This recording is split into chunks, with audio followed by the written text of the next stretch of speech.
My people. He said. I am a very excited man today. Because what we have been fighting for a very long time now, the gods has finally revealed it. Yes, sir. You see, one thing you should understand in this life, accusing someone forcefully is a very bad thing. If not for the gods that vindicated this woman. According to how the both of you called her a witch before me, I would have banished her into the evil forest. But I took my time to investigate, and now she is innocent of her crime.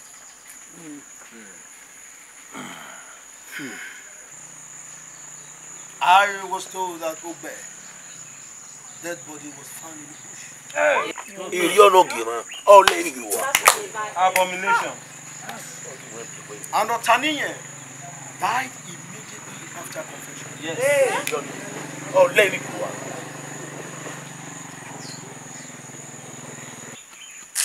I am very happy that the truth has been revealed. Ame and her children that was accused of killing her husband.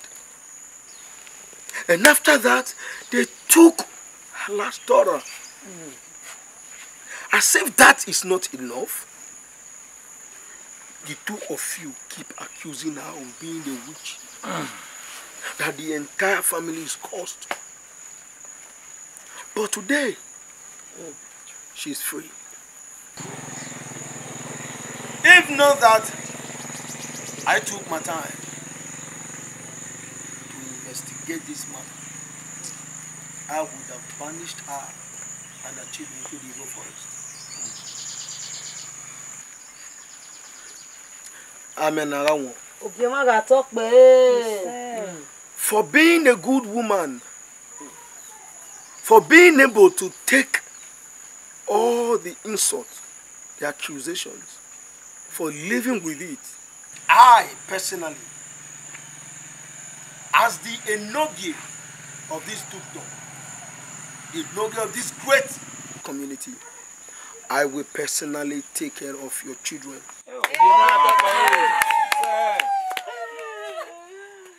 To any level they want to go in life.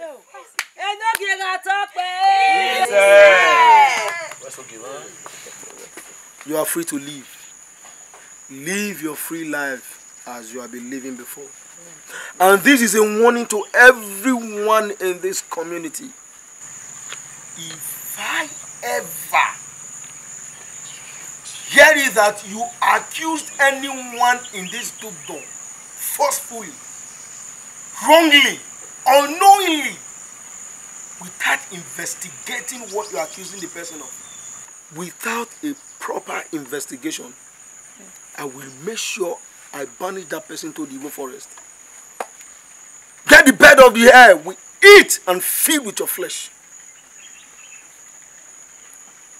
This is all I have to say, my people. Today is a happy day of my life. Let's celebrate and be happy. Okay, man, talk by it.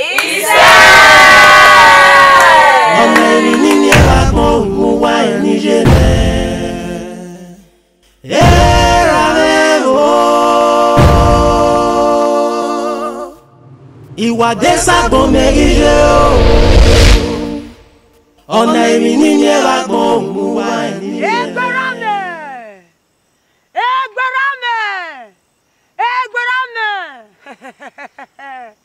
owo kan ma mi no tere egberame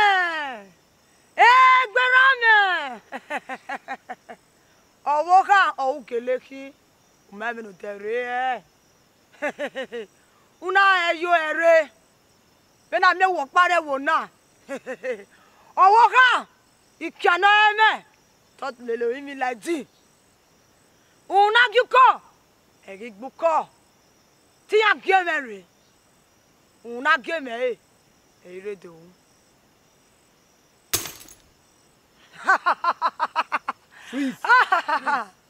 Adesagbon merije.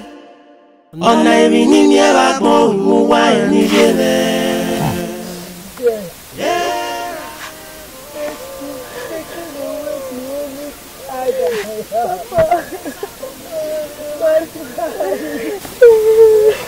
After all the blood we hi.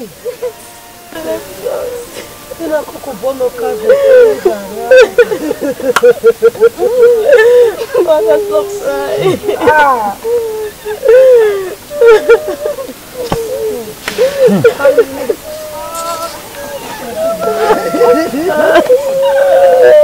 It's okay. Our wife. It's okay. Not as if we are happy for the death of our brother. But we have to leave everything for God.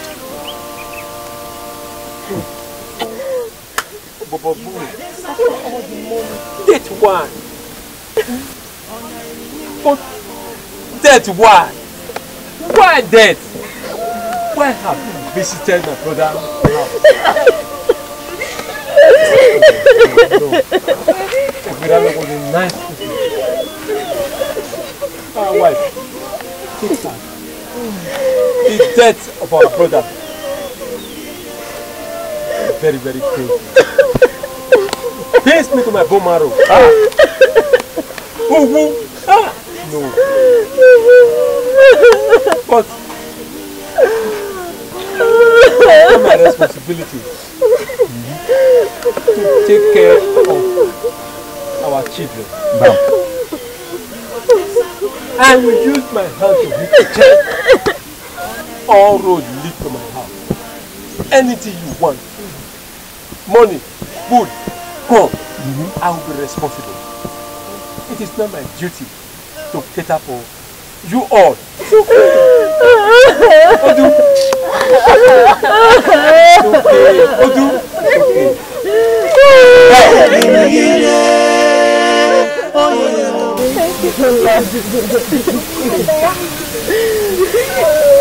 What?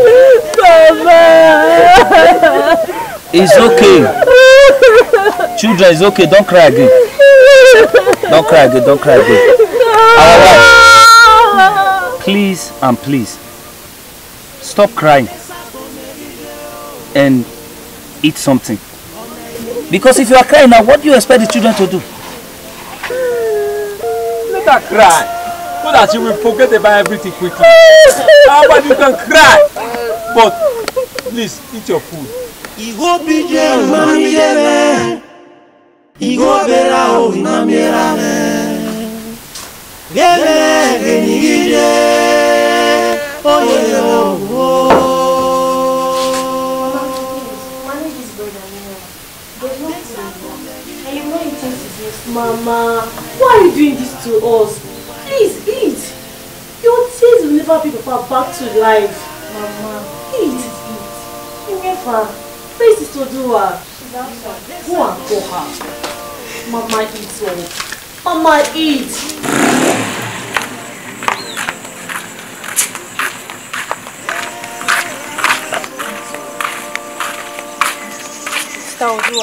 You are here reading Bible, and Mama refused to eat. Mama has started again. If she keeps on crying, what does she expect us to do? Come, let's go. If we keep on crying like this, how can we go? Eat. Mama, please eat. Mama, come and eat now. Come and eat. The mother refused to eat. Mama, why are you doing this to us? Your tears will never bring Papa back to life. You are all that we have in this world, Mama. Please eat your food. If you keep on crying, what do you expect us to do? Please, Mama. You are the only one we have in this life. Your tears will not bring Papa back. Please, Mama, eat your food, please. Mama, please eat your food. Mama, please eat. Mama, please, Mama. Mama, please, Mama, eat. Mama, eat, Mama.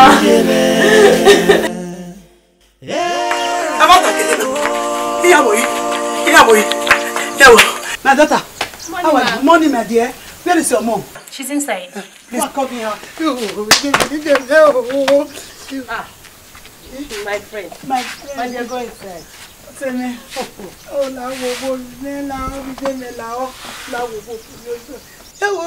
We maro gba kedere ade igari edo. E me na re na so e ki na ta ma me we. Oda kon je fija. Oge vie la oge vie. We have been na give kana mo gbe ni awu e na. Only say. They can guess. Ire wa nu ibare wa nu. Mo, ire wa nu ije na wo. Mo, lao, ibare wa nu. Mama, ya do se. Iso do wo gba. Ma mi mo wa ya ka gbe ri bo ya ru le bi na. Ibi aka ni me. Eyan. Ko.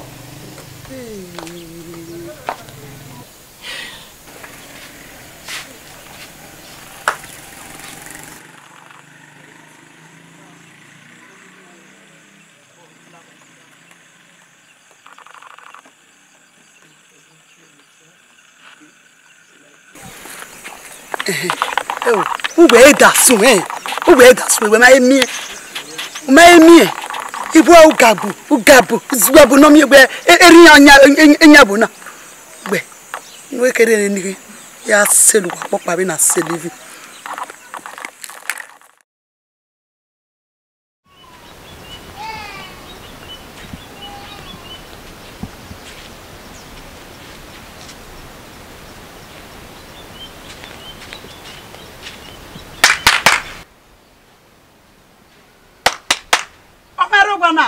Who is that? Me not telling me. I'm coming. Okay.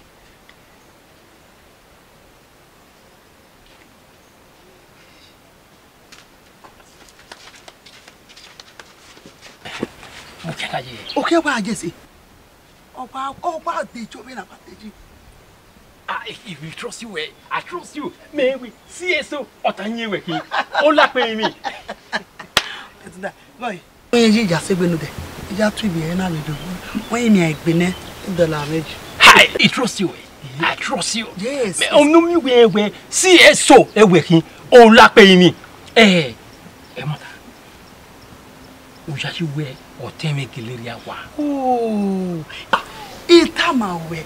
I'm very successful. I came here to your man at all. Well, you suspect me.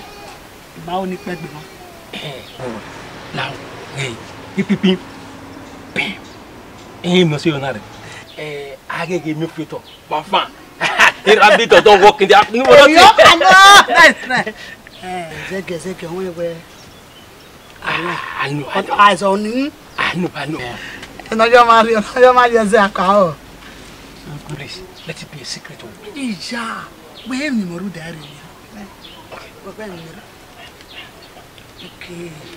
More we come. I don't know where.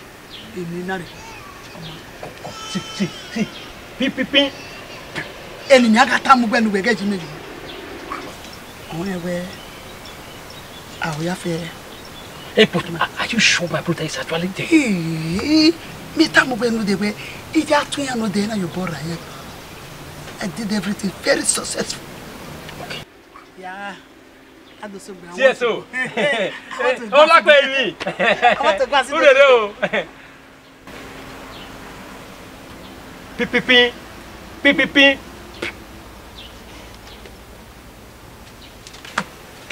Very good.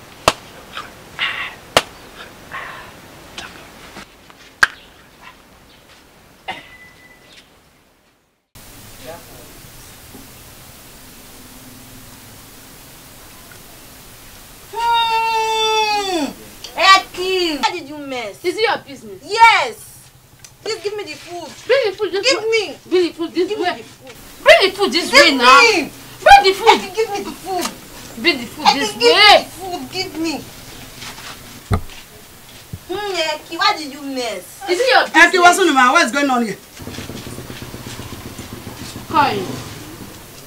Why? Is it not Eki that pollute when we are eating? Shut up the dirty mouth. What you used to miss? Even when you want to do that, even when we are eating. You want to tell that to your ancestors. Yeah, okay. What are you doing? You want to do it? Who doesn't want to watch this guy? You're 20 again. I'm going to go. What's your body? One way. Yeah. Yeah, we are saying I'm going to. They're disturbing me. You are going to enjoy. I don't need any disturbance. My leader, the mother will swear what you go for your no. Not set gun of valor. Beg away. A zoo. Idiots.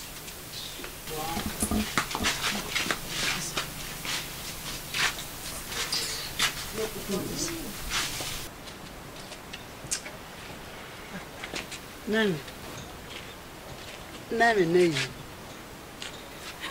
You know what to tell what we for Pazona. Yeah, you go him. Call it well, isn't it? It is not, my beloved wife. Okay. If you said so. I'm just thinking about the death of Benin. It really surprised me. Oh, no, what I mean, where he didn't you go near. All I heard that he's dead. Hey! My love. Oh, we boy there. Let's forget about that. Ajay Nani. If nothing we want to do. What happened? Hey, where we vaga agmina. You have to be My dear, if they like, let them fight and kill themselves. Huh? They can settle themselves. Oh, we want to go to won't get my food, my friend.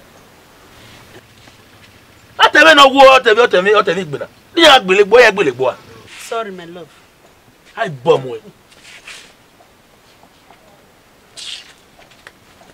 I tell you no what to no gbina.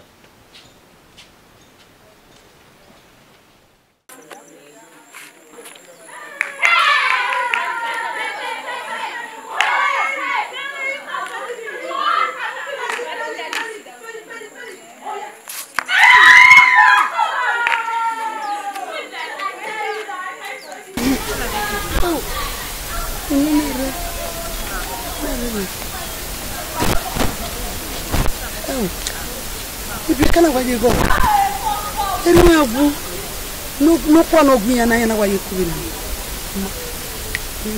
Well, wow, you know what to do.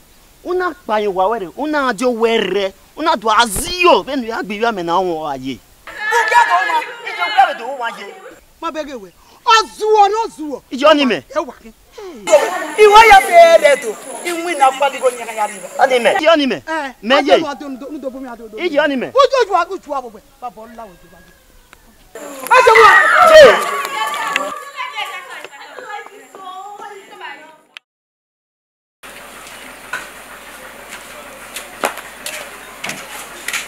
Mama, I want to go to church. I will not spend time. Have you eaten? No, Mama. We reserve the remaining food for you. No, now.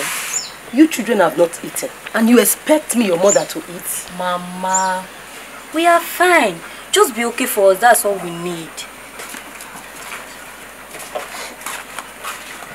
And where are you going to?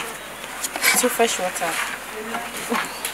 Alright, people should come back on time. Okay. Mama, I'm leaving. Alright. Igo bije mami debe. Igo bela o mami rame. Lele genigije. Oye o.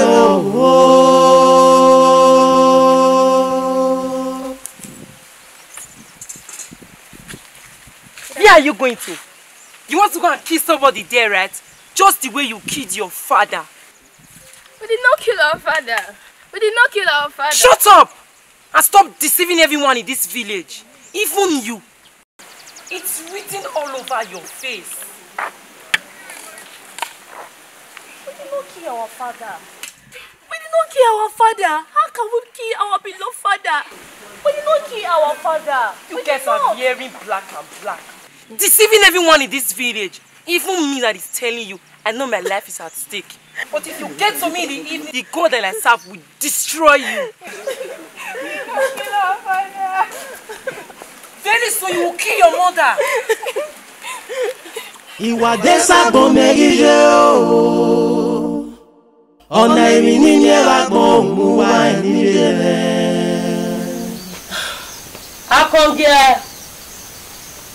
Akongie. Yes, Mama. Please come.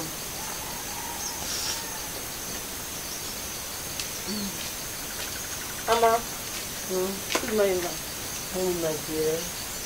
How are you? Oh, we are fine. And just tired. I know. Where are your sisters? Oh, that's sleeping inside.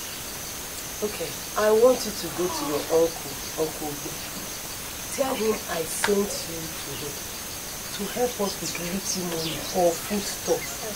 We don't have anything inside. Okay, Mama. Please be fast. Just run along now.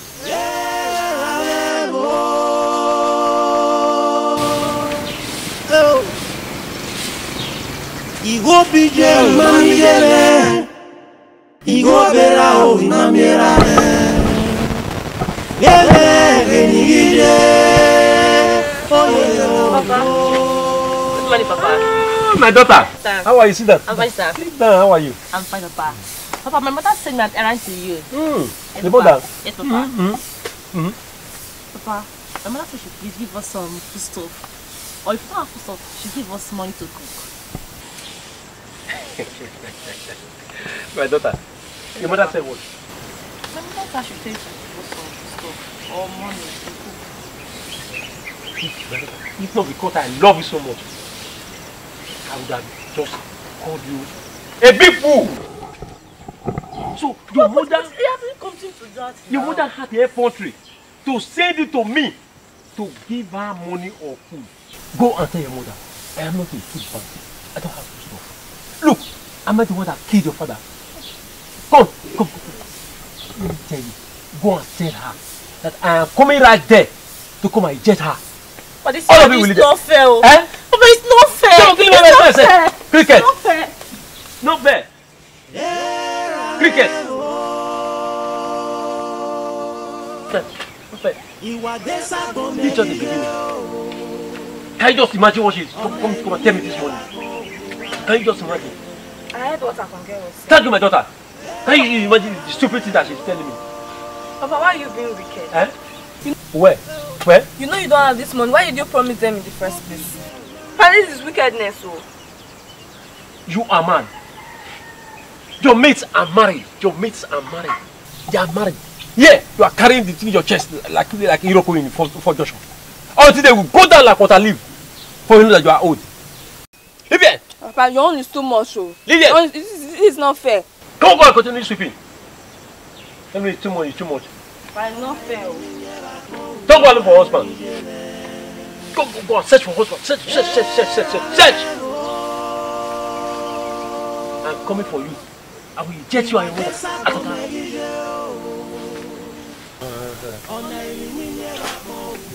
This woman had the effrontery to come and ask me for food stuff or money. You will not know what to hit you.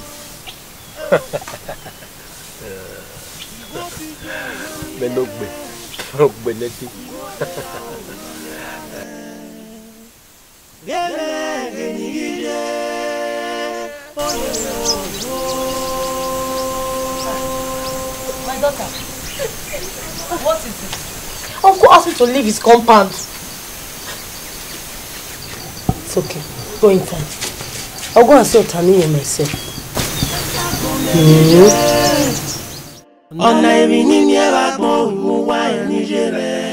Otani, my love. My love. I hope you enjoyed what we did just now. The way I balance you, when you are like. Get them on it. He is not where I look. Yo, more. Koyo. Kaji. Go. Ah, wait a minute. No. You marry a lady at the same way. Oami. Delighted. Adesagbon megije o. Ọ̀nà èmi ní ní ẹ̀lágbọ́n mú wá ẹni jẹ́rẹ̀. Ẹ̀rọ rẹ̀ bò.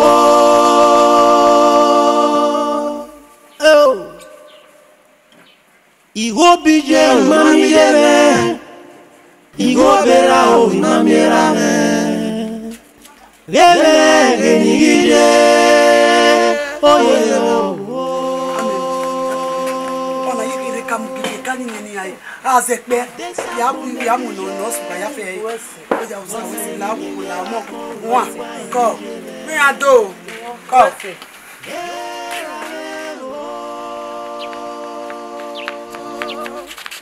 Uwadiae megije o ọ̀nà èmi ní ní ẹ̀lágbọ́n mú wá ẹni jẹ́rẹ̀.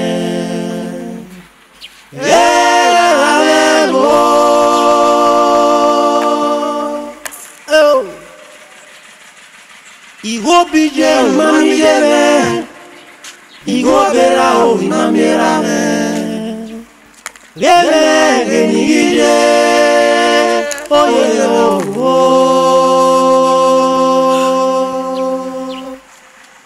Adesagbon megije ọ̀nà èmi ní ní ẹ̀lágbọ́n mú wá ẹni jẹ́rẹ̀. Ẹ̀rọ rẹ̀ o.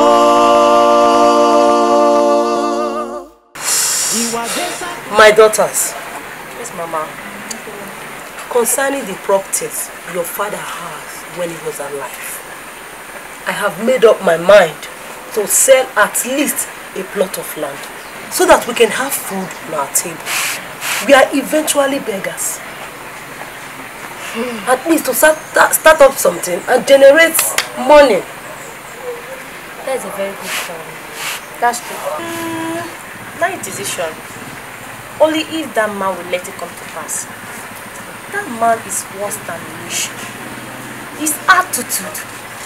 I don't know where he got it from. My daughter, don't bother yourself with that. By the grace of God, you will allow it. Amen. Oh. Tomorrow morning, I'll go and see him. That is good, that's good, that's good. At least you can have food. Hey, darling. Oh, I love you so much. I love you guys. Thank you, Mama.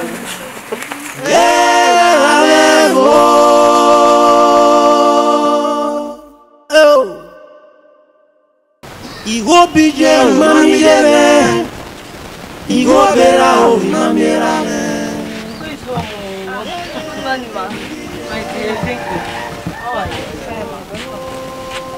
And your father is here at home? Yes. Okay.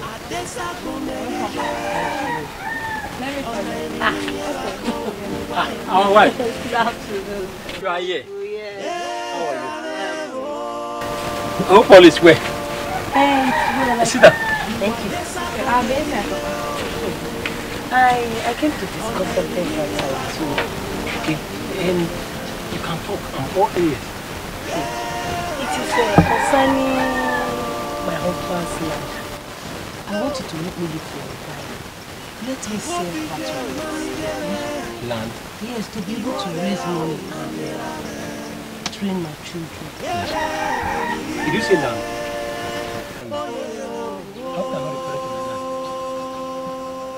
land? See, stay clear from that land. Stay clear from that land. Is that understood? Look, your husband does not have a land. Stay clear from it. Stay clear from it. Exactly.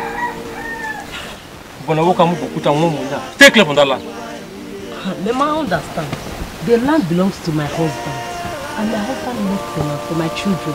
If I don't do anything now, my children will die of hunger. I call you very well. I call you very well. Stay clear from that land. Please go. I don't want to see you there. If I see you there, then you will be prepared to go and join your husband in the grave. What? Are you?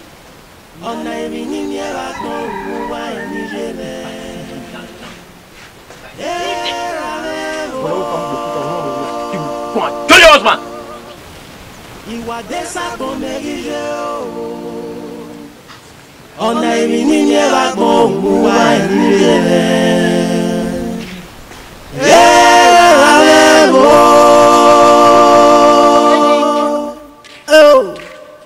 J'ai des moudia. C'est maintenant.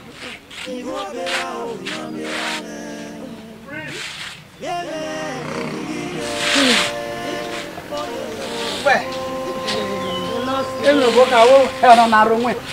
O bogo ono na runwe. Go. Go. Awo. Mete we to ugbo. Ugbo. Ugbo no no. Ugbo da fun. Ugbo no gbe ha ma we ni negi. Higa de gbe lo gbo ni. Emi ni riri mi iyawo. Onu gbe. Owo nu ge lagbo. Oma. Meto bi mi ga mi gbe ya gogun. Mo gonu yari ba ni mi. Nse. Ono ya we no wo go fa mo. Ya mi o labo. La ide ma ide ni ide. Buda ka me. Gele nige. Oye o. Hey, buda fie. Ah, mo gbe fie pa. Ya ti ta lo. Go. Da ti be mo egbe ni. Yo no na mi ya ni ra ni.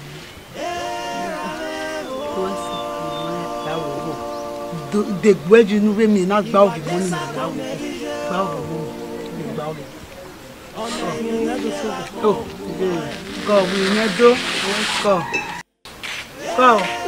Fe ko enwenwa o, ya mi oni gbegun.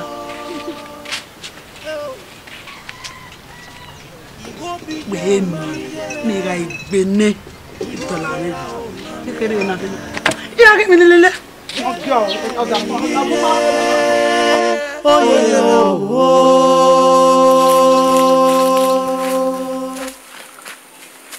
Adesagbon merige ona eminini Adesagbon Uwadiae nigele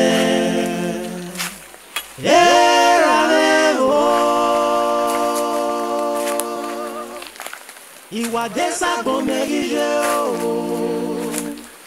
ona eminini Adesagbon Uwadiae nigele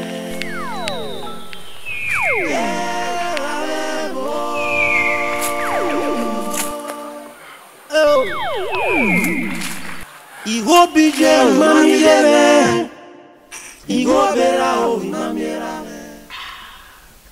Osaniye Otaniye rewa Na me ire ma ite Game bosu nui Bring water for me to wash my face. Is that why you are shouting?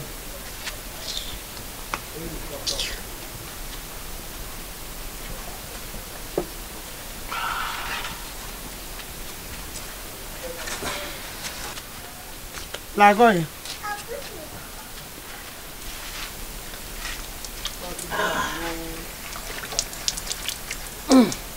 Baby. Oh, keep the cup. Nani. Where's the man? Oh, soon we judge Yama. Oh, soon I go. It is well, my lovely wife. I'm just thinking about what I heard that Aminawo did. Aminawo? Yes. I'm still surprised. The Aminawo I know, she cannot hurt a fly, not of talking of killing somebody. I'm surprised. Huh? Nami. Oh, what about Pamodin? We baby here, where you? Iwe ni tamawe. Ara mi ewe.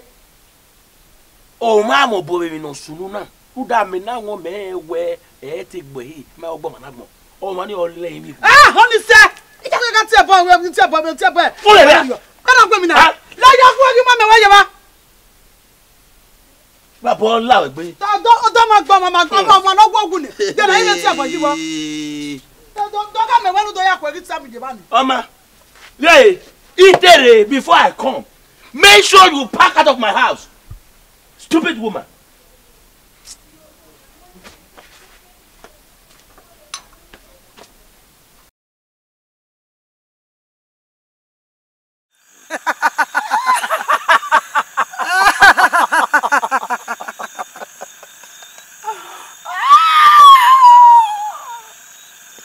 Mogie na tiwa. Runda. Ènìyàn bebona. Eko ka bori eni ye. Eko be ya feria. Wiver is the most trusted people I have. You know. Ogbe. Woman. Huh? Eli ya fe ni wunu. Unda do yogwe sime wo. Etani. Oh.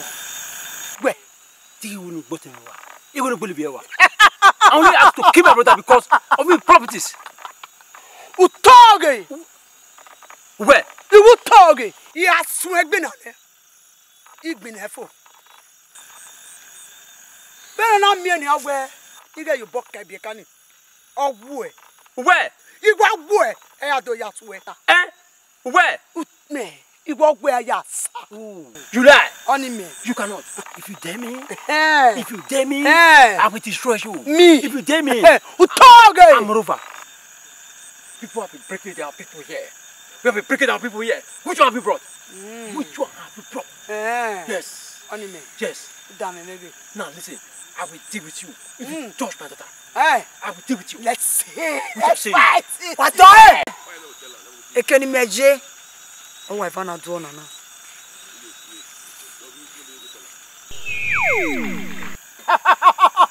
Ugusan. Why? Ugusan. Where? Where?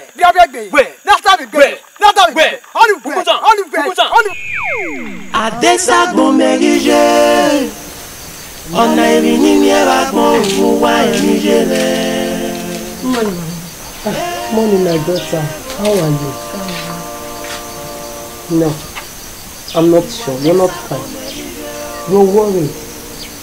What is it? I had a dream last night, but it's not that clear to me. Okay, say it. Let me hear it. Mama, it's about your friend, Mama Eki.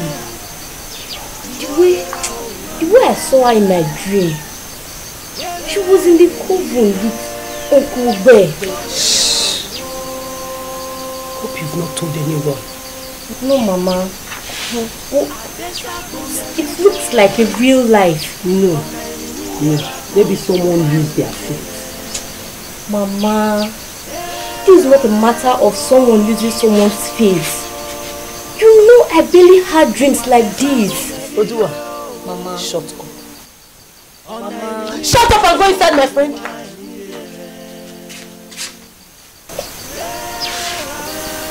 Could this be true? Oh.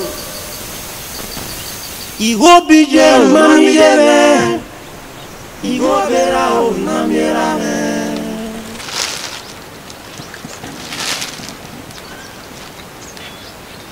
Idemudia.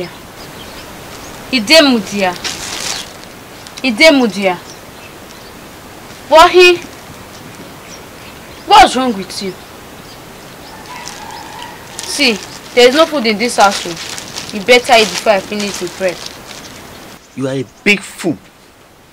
I'm just thinking about what's happening in this village. You are here disturbing me, telling me about food. Meaning, because of family and our family, there is not even my concern. The worst part of it is that I don't understand my dreams anymore. Say it. I won't understand. I do see Mama in my dreams, putting up black and black. Meaning, Mama is a witch. I never said so. I'm I'm just telling you what I dreamt.